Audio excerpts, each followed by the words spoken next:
All right. Good morning and good afternoon, everybody. Josie, can you hear me?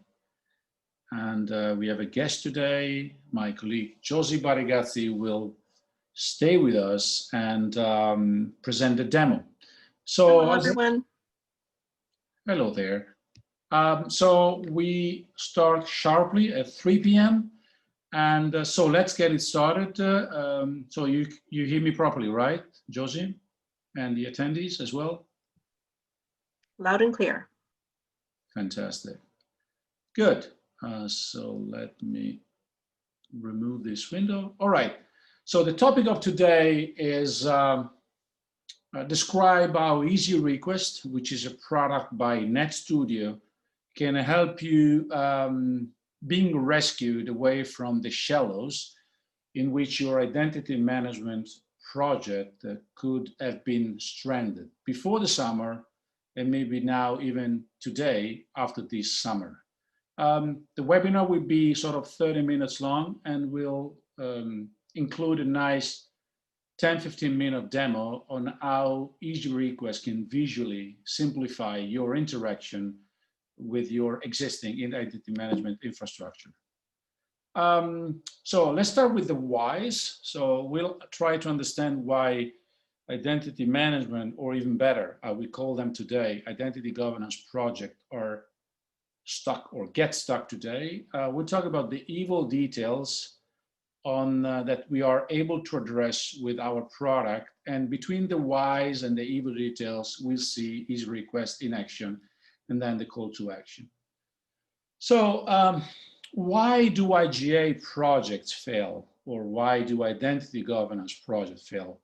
Essentially, there are three scenarios in which we can collapse or summarize all the possible reasons on why these projects go wrong. So the first one is what I personally call IGA operation successful, but the patient died. So you have your implementation with the SailPoint, IBM, Savient, One Identity, Omara, you name it. And technically the product is well up and running, but the end user, the business user, the guy or the lady who's supposed to use the tool for requesting access or approving access or reviewing access is quite dissatisfied. So the main reason for that is because the usability factor is neglected, and that translates into a massive amount of people being annoyed or feeling this or perceiving the software as too complicated. And that could be not a problem per se, but that incurs into increased access risk because they might request access or approve access in a too much of a simplified or not paying enough attention way. The scenario number two, it's the do it all with ServiceNow. ServiceNow is a fantastic tool, and it's a fantastic tool for building workflows. But when you try to apply it to the complexity and the data model of identity governance, it leads to a workflow proliferation, which becomes very hard to manage. And so a lot of people start with, come on, it's just another request. So why do I have to implement all of it with an IGA tool? And then they start in a simple way at the POC level. It works super fine. But then, as I said, workflow proliferation is the main issue of it. And the second, or the other very important issue is that there is no preventive risk and compliance control. So you end up assigning profiles or authorization without really being able to detect whether there is a risk impact on what you're doing. And last but not least, and that's sort of the topic of today, it's you get your IGA project really stranded. Okay, it seems to go okay, but then you set a first milestone of go live, and then it keeps postponing.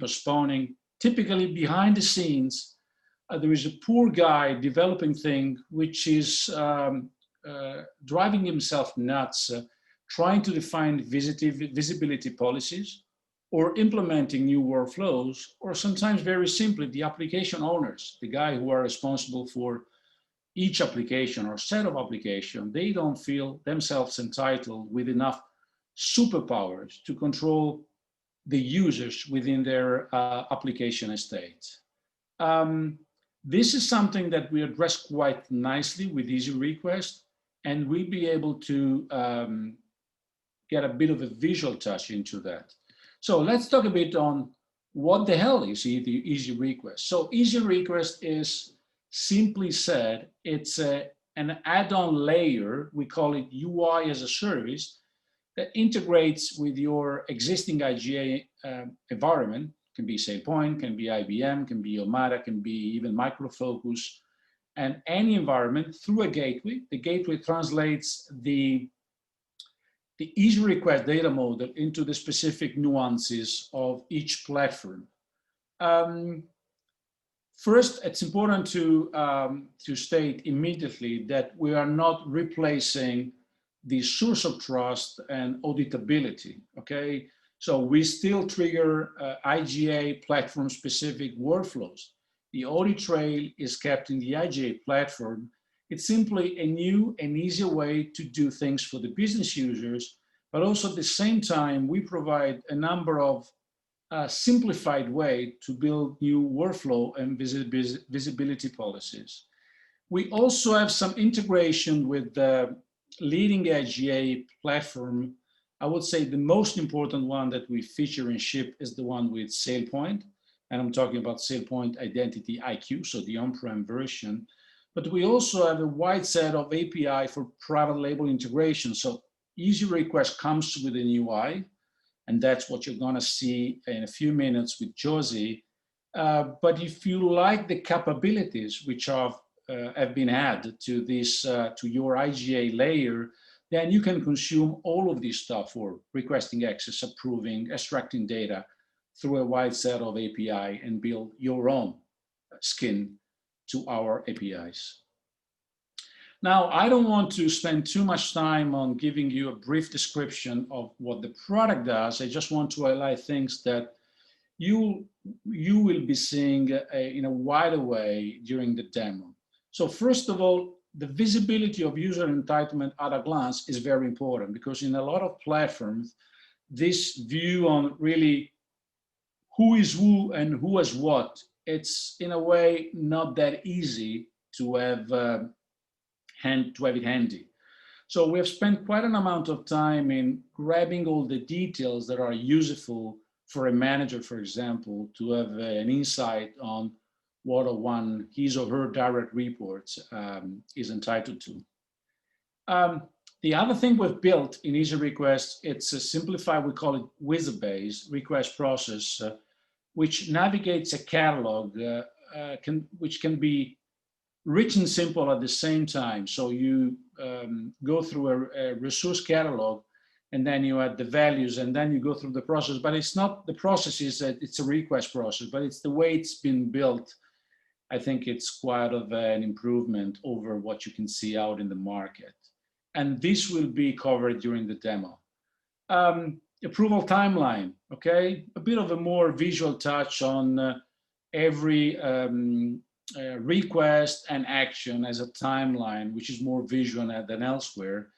And just another,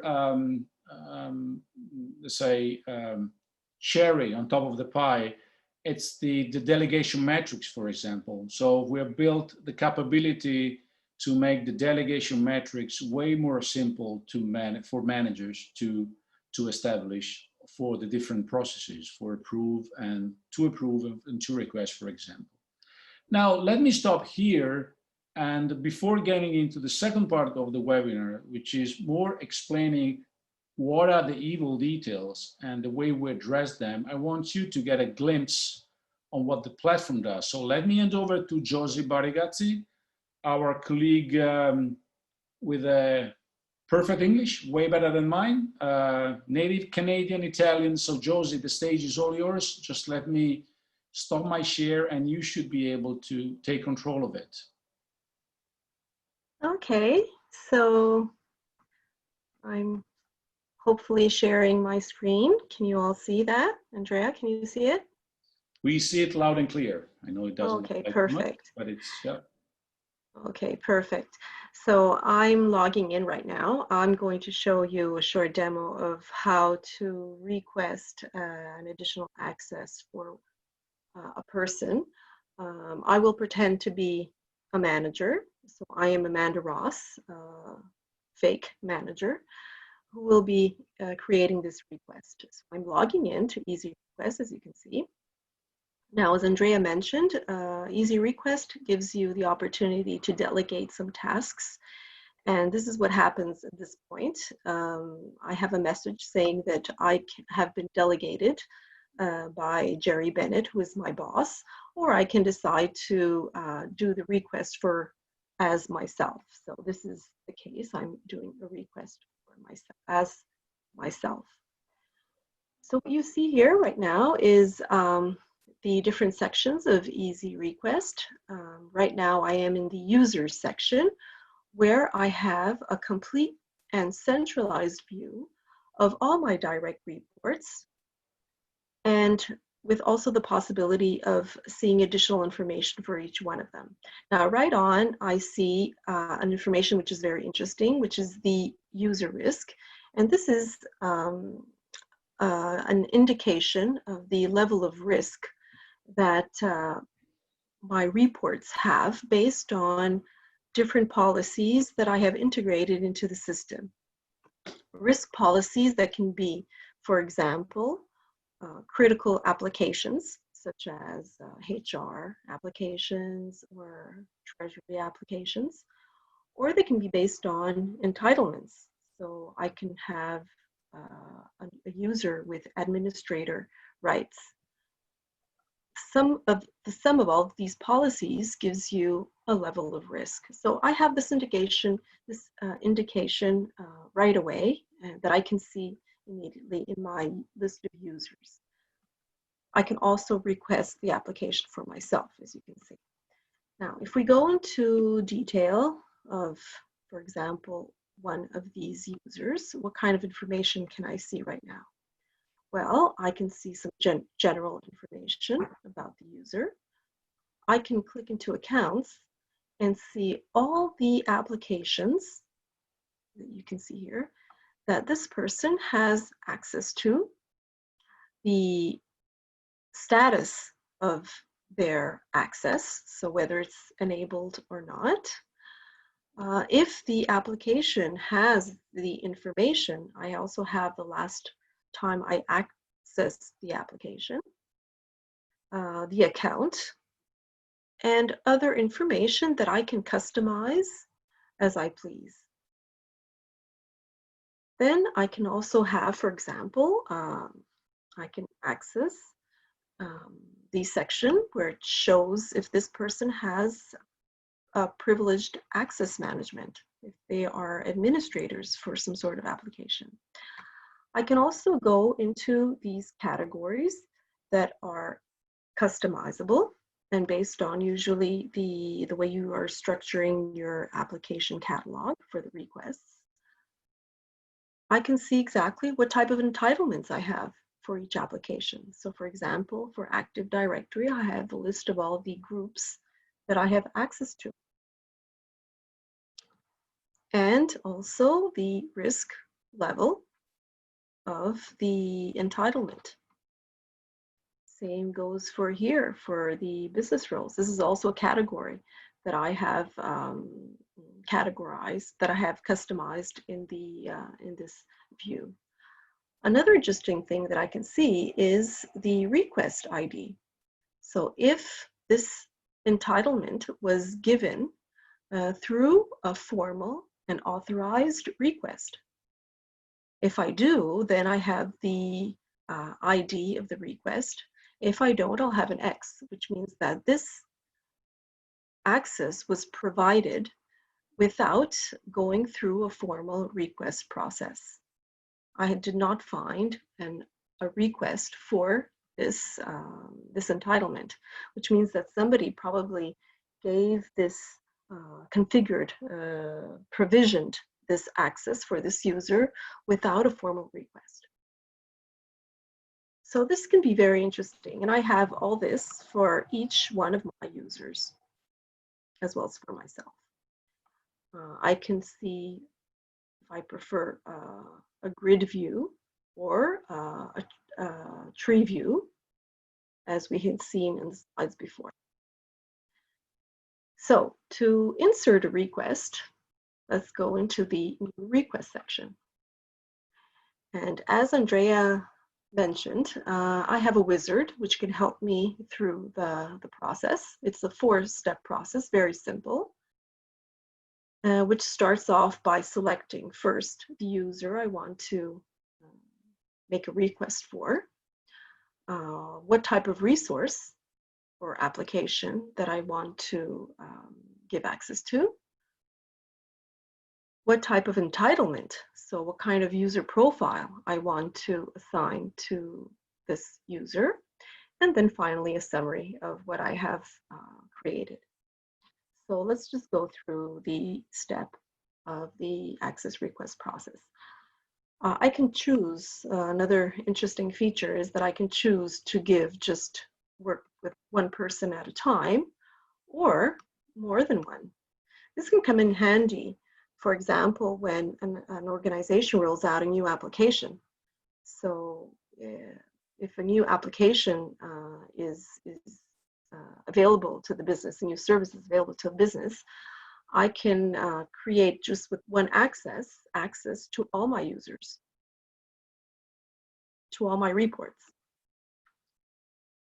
Okay, so if I start off with creating a very simple request, let me start with one. I've chosen one of my reports, Kelly Boyd, then I click on Next. Next section is choosing my resource. So here too, I have a tree structure, which I categorized through, this is customizable. You can decide how to structure your resource catalog depending on how your organization is used to addressing applications. I can divide it into infrastructure or corporate applications or per business unit or business function. I can group the applications in any way possible. So, for example, if I want to assign a new group to my Kelly Boyd, I can just click on my application catalog.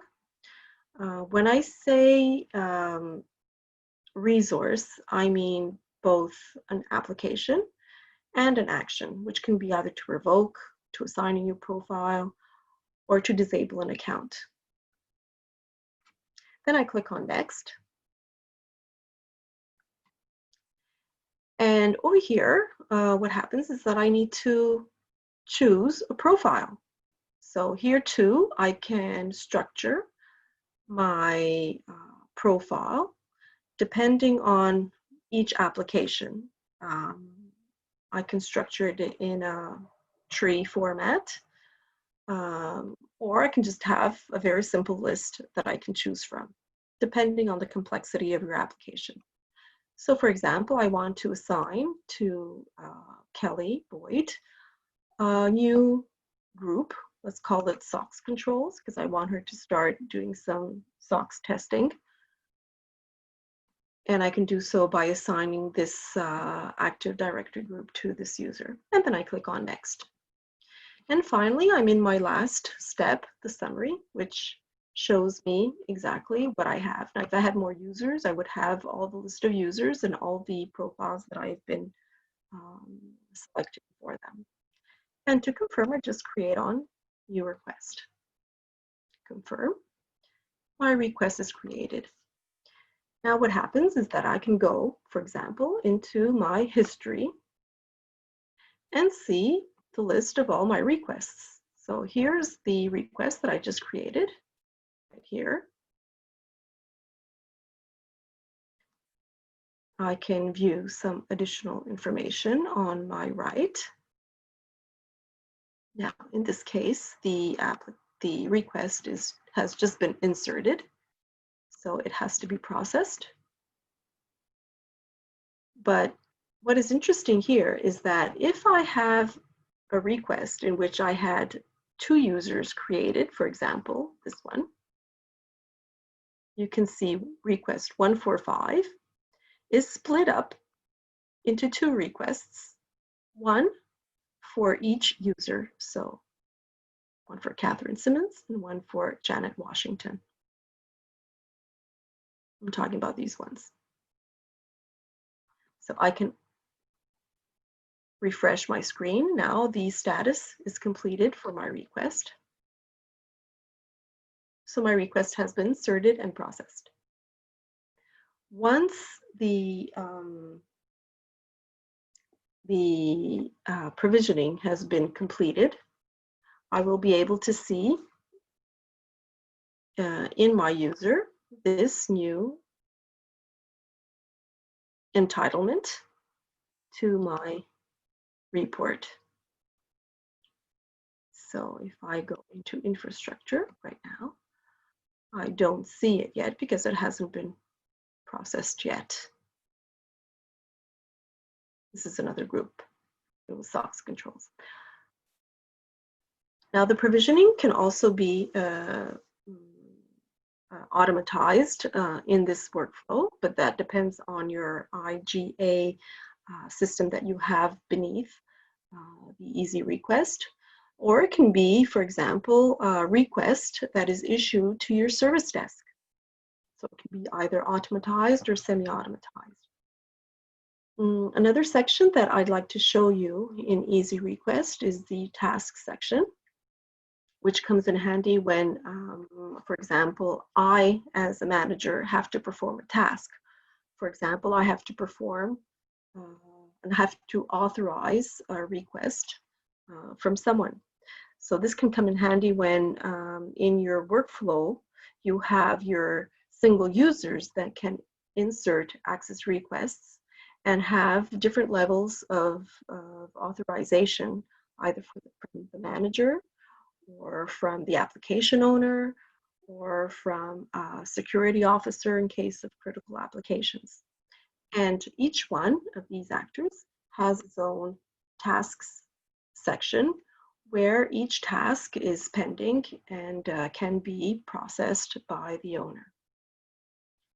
And finally, the last section that Andrea had briefly showed you on the slides was the delegations. So I, as a manager, can choose to delegate some activities to one of my reports. So for example, I can decide to delegate just the creation of requests to Douglas Force.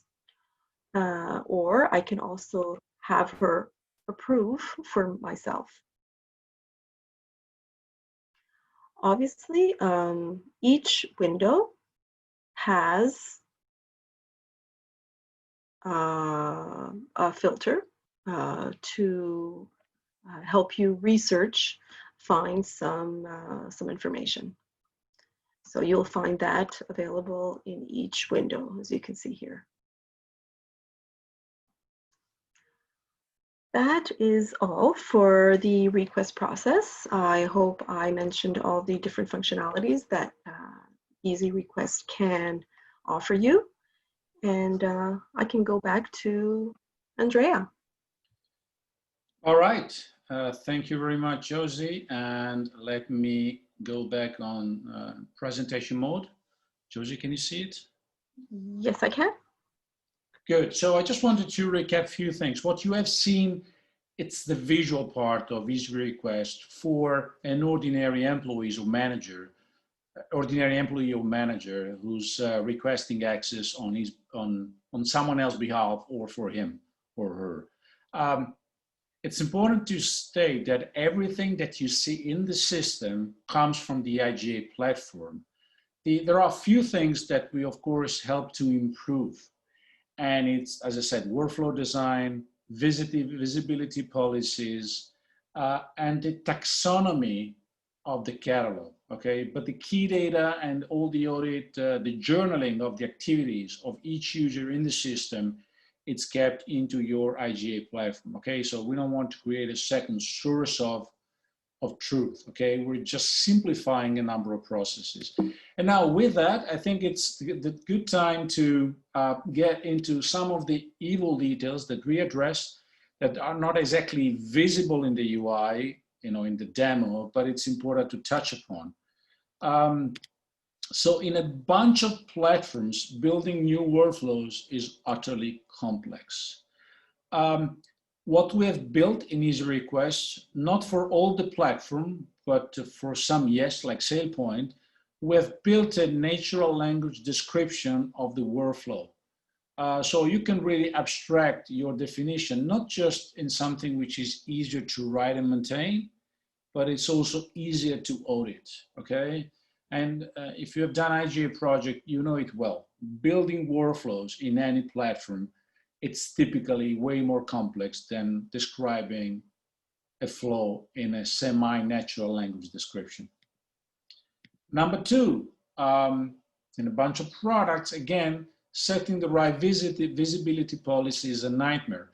So what I mean by visibility is what any user can see about the other users. So being a manager, being a project manager, just tasked for a time-based activity, and what are you gonna see out of the catalog? So this squeezing of all the entire catalog population and user population, it's important not just for user experience and reasons, but also for privacy by design project principles. So in EasyRequest, you can go, I would say, down to the bone. So you can really define the visibility in the way you like with any restriction. And I've seen a number of projects which are stuck because the possibility to do that is utterly complex. And there is always something left outside of the ideal perimeter that any user should see. So that's a second evil details that we address quite nicely. And the other thing that we've built, and that's part of the UI in a way, but we haven't seen today in the demo, is we've built superpowers controls for application owners. Most of the products, they treat application owners like yet another user with a bit of a broader visibility. The reality, the application owner of SAP or Salesforce or any application which is embraced by the IGA platform requires way more powers than just yet another ordinary user. So we've built, we call them superpowers for application owners in order to properly manage the check-in, check-out, and who's entitled to do what into their kingdom, their application estate. Now we're sliding towards the end. So what is EasyRequest really about? And for those of you online and for those who have been in touch with me in previous times, you know that I'm a cycling fan. And this climb, it's called Du Mur in Belgium. And it's the final climb, very short, but very tough, of one of the most important Northern Classics that used to happen in March before the COVID. So in this moment of the race, you really need the extra energy to close your race or project. So EasyRequest, in a nutshell, if you are just 1 mile away to the finish line, but you're really lacking the energies to finish it for a number of reasons, okay? And most of them we have addressed today during the presentation. Well, basically, what we are the extra mile carbohydrates, we call it maltodextrin in the cycling world, for your final rush. And with that, you can maybe accelerate your project, which has been stuck for ages, and conclude it, finalize it in a month. With the help of EasyRequest, you make users happier, but at the same time, the configuration efforts are reduced dramatically. So with that, our webinar today is over. I hope that George and I gave you quite a reasonable understanding on the benefits we can provide. There is a bunch of stuff on our website, which is easyrequest.tech. Just for you to know, EasyRequest, it's the product division of a company called NetStudio, which is a consulting company specialized in IM for the last 20 years. So EasyRequest is a product, but more importantly, I would say a culmination of how to address and solve all the bad experiences that we had in the past. So you can find on the website product description, case studies, and of course, partner-related information. And with that, I think we stop here for a second because we can then cut our recording for the demo site, and then we can open up to questions if any.